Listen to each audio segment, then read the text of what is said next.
Hi. Wait. Come on, this. All right.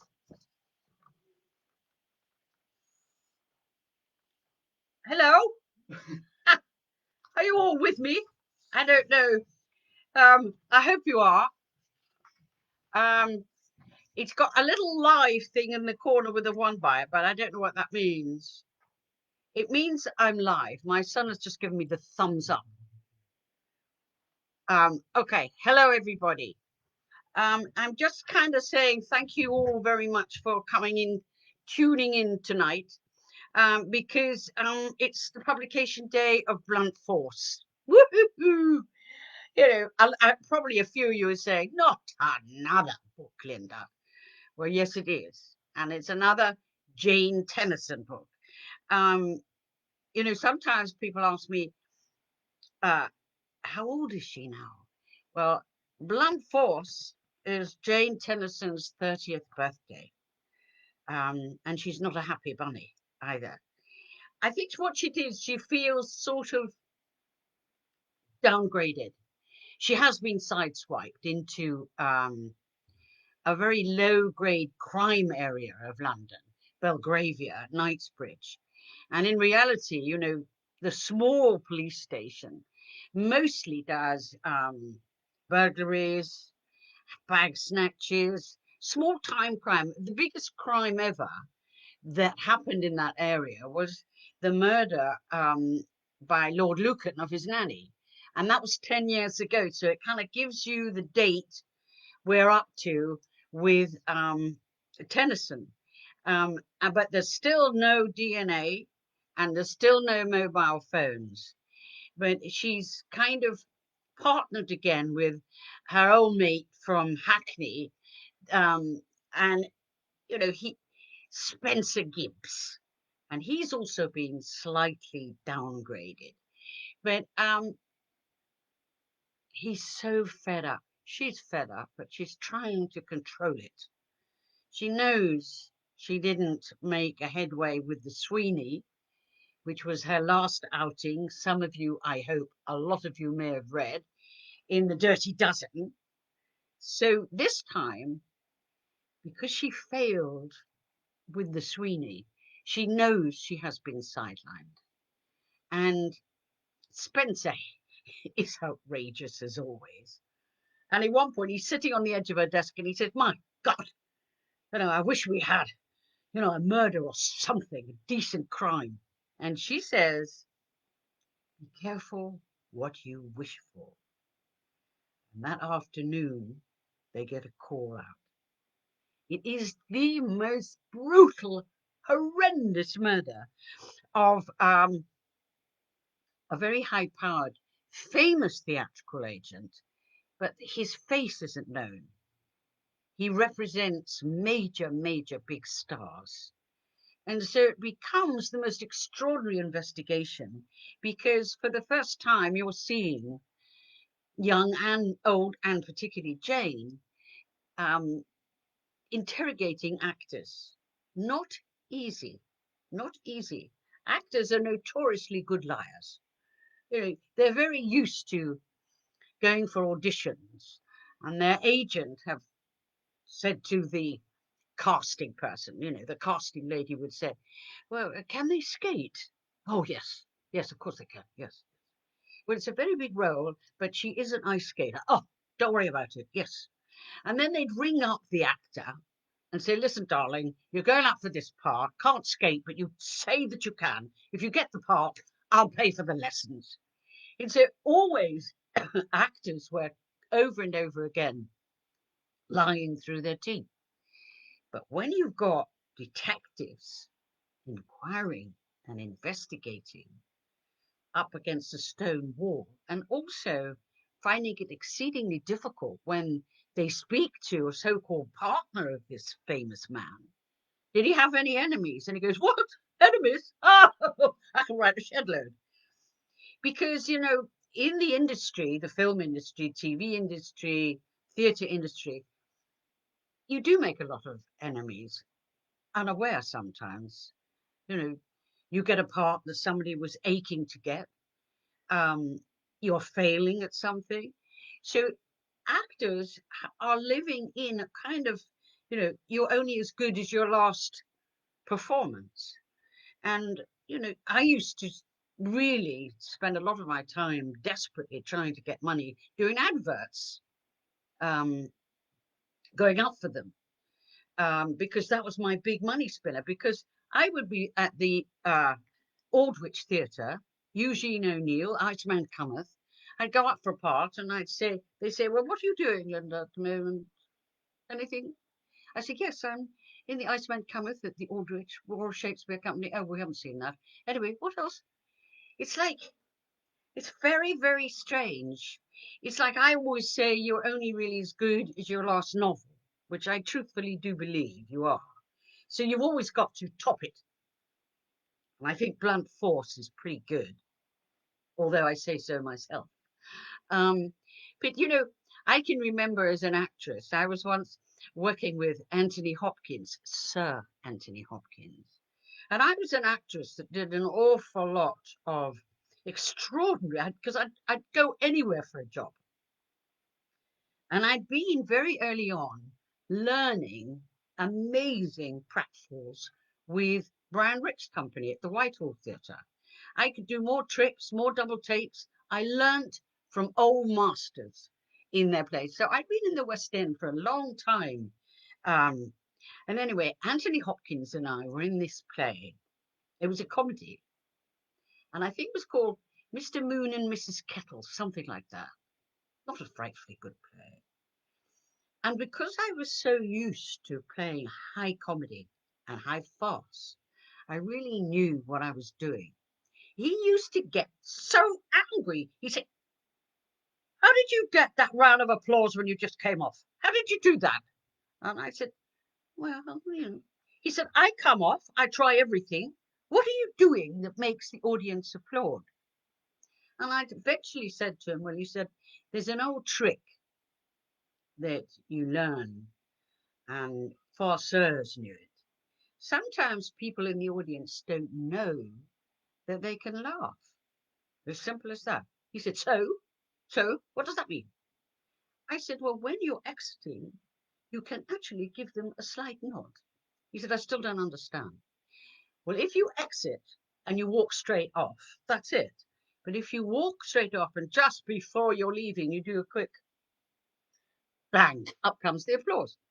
And the next night he did it and he got this huge round and he was standing in the wings going, my God, I did it. Very simple tricks. Excuse me. So a lot of actors get a lot of tricks under their sleeve. And it's a tough industry. And I hope with Blunt Force, you're going to find a lot of interesting, quirky things about actors and about the business and how tough it is and how the way agents work. At the same time, it is the most horrific murder. Oh, I give it all. What a punch. Anyway, I'm not going to waste any more time because I have a shed load of questions here. And so my first question, just let me have a sip of the old gin. My first question is Jill Stack via Facebook. And she says, where do you find your characters from? Are they based on people you know, meet, or do they form in your mind as you write? I always picture people as I read your books. Well, that is a great compliment because I certainly hope you do. Because characters are so important. Sometimes you can turn a character with a couple of lines. All you've got to say is he was a very small man with a comb over and a stutter. You don't have to do a lengthy thing, what he was wearing. And then from then on, you can carry on the character. But truthfully, I do pick up characters all the time, wherever I go. I mean, there's a wonderful man I see walking my dog in the morning. He's got one tooth. No, And he's a sweet, sweet man. But he goes, "Hello, Lynda. So you've done your hair different." He's a character. He'll come somewhere in one of my books. And he had a little dog that was absolutely gorgeous. Wherever he went, he had this little dog. And he knew every dog's name, always had dog treats. And then I was told by other dog walkers that sadly his dog had died. And next time I saw him, I said, "Oh, I'm so sorry you've lost your dog. Are you going to get another?" "No, no. Pain in the butt, dogs. No." Are you on morning TV again? I saw you the other week." And I thought, bless you.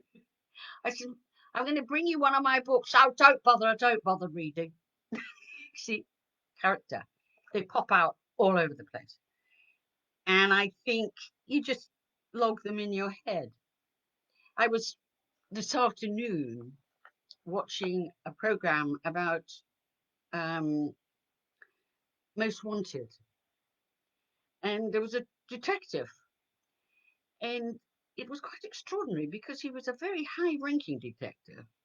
But he had this unfortunate lisp and spoke about how many crimes that he had been, surveying in his career. And I thought, I'm going to use that one day. Lisping detective. Anyway, onwards.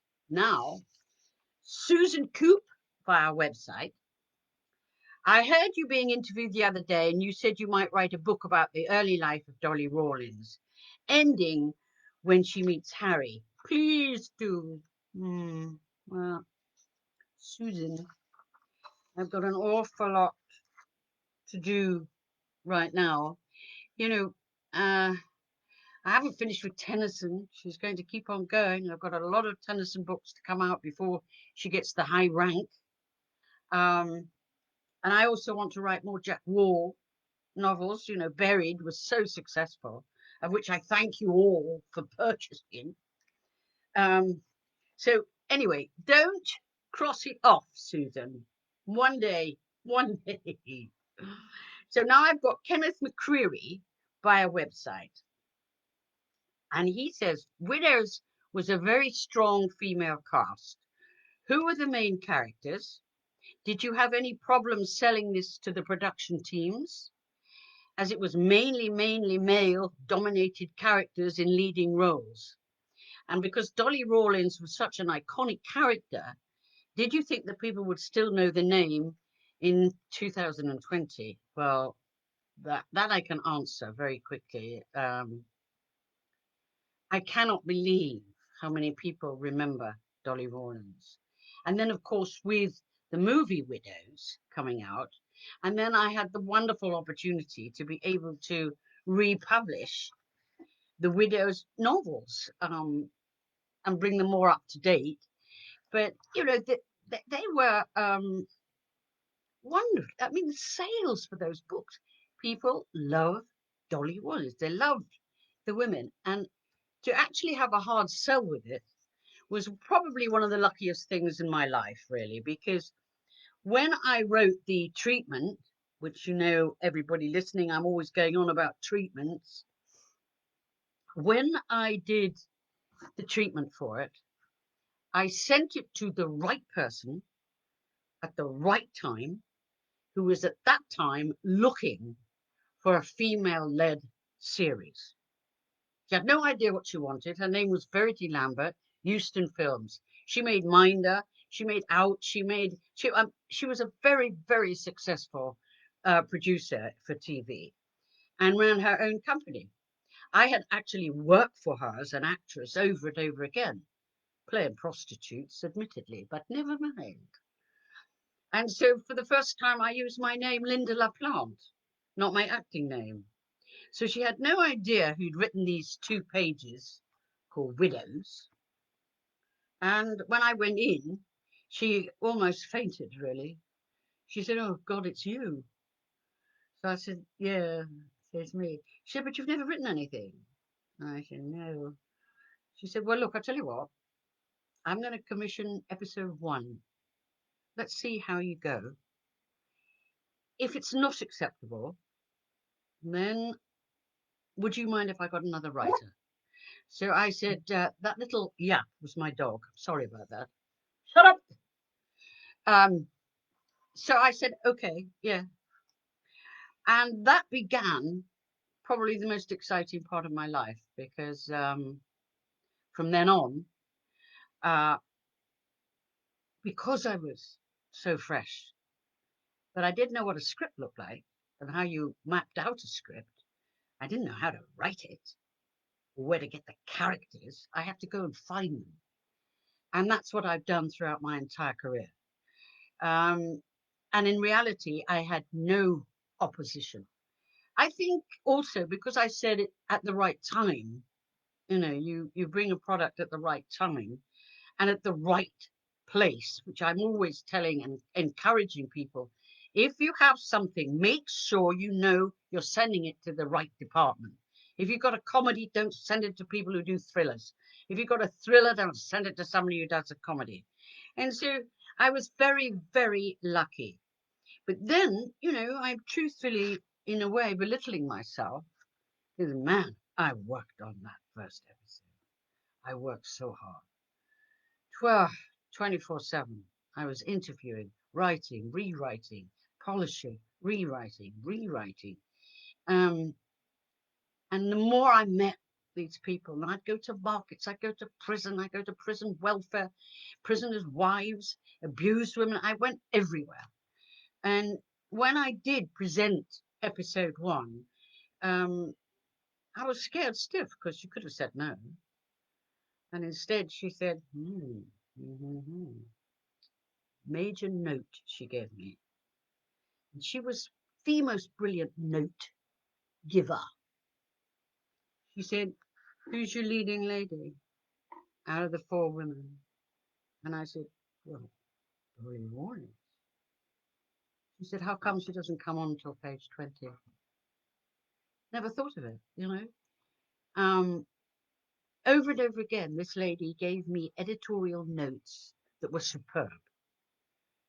Never ever came out with things that I've sometimes had in the past. But this doesn't sort of work for me. I don't know why. She was smack on every single time. Anyway, it is quite hard to believe that in actual fact, She's Out came after Widows 1 and Widows 2, 10 years later. Extraordinary. It was still going. And she came round to me and she said, listen, we still want to see Dolly again. And I said, well, she's in prison for murder. She killed her husband, Harry Rawlins. She said, I know, but isn't it time she got out? Oh, on to the next question. As she fumbles through the stack of questions. Now, trying to think ones I haven't. Here you go. Elaine Parks via Facebook. She says, I'd love to have a signed copy of Blunt Force. Are you doing any for this book at all?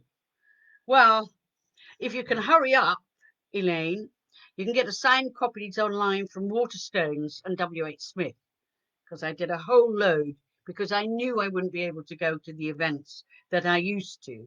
But I really do hope that with my next book, which will be on Jack War again from Buried, that I will hopefully, let's pray, I will be able to do more events and more book signings.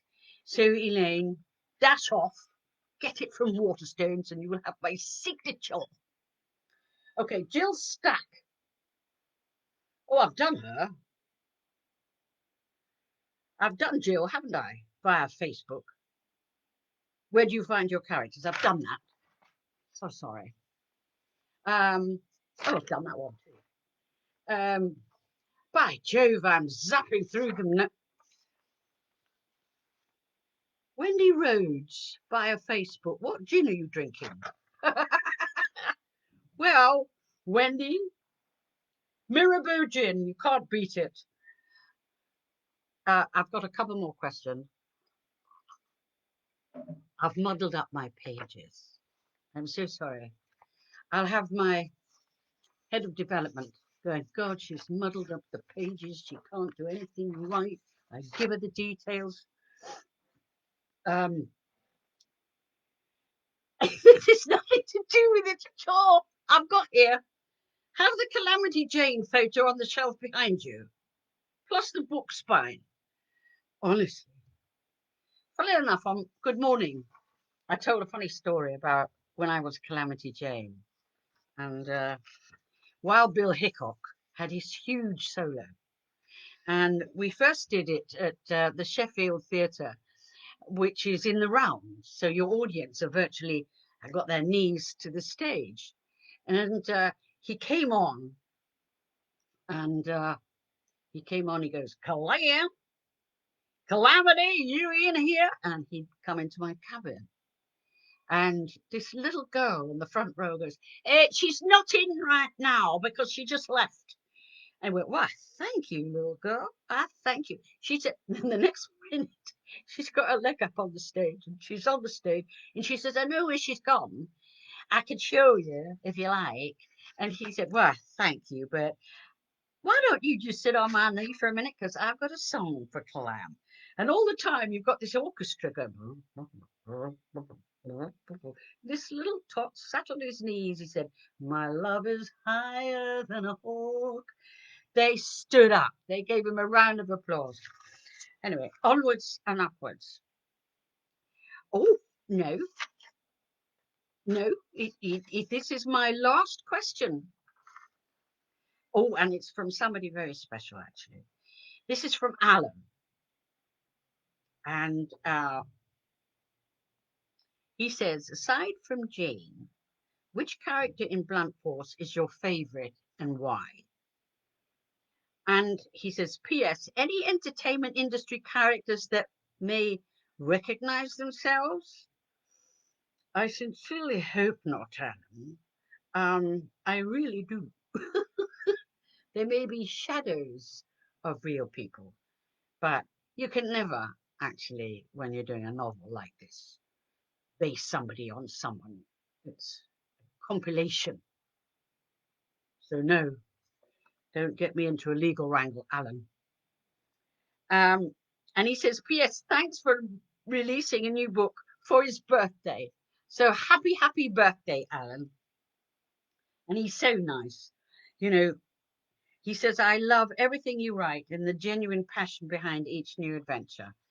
You know, fans like you are very important to me, Alan, and I really, really thank you. You know, it is so odd with Blunt Force to go back in my life to being a jobbing actor because it was very, very tough. And I used to get scripts offered to me that I knew Felicity, I'm not talking about this famous actress, she'd always turn them down. And every script I got had fingerprints all over it. You know, I was about fifth, sixth down on the line. And it was very, very tedious. But now, what I'm noticing, because I'm doing so much work, and I work very early in the morning through the day to around about 3ish, where I'm coming down and need light relief. So I am watching a lot of afternoon TV between the funeral ads. Do you know how many funeral ads are on in the afternoon? You know, my heaven above, afternoon TV.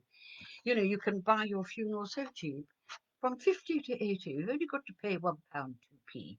You go, oh. And if it's not funeral adverts, cooking. Don't like cooking shows. Don't like watching people eating all the time.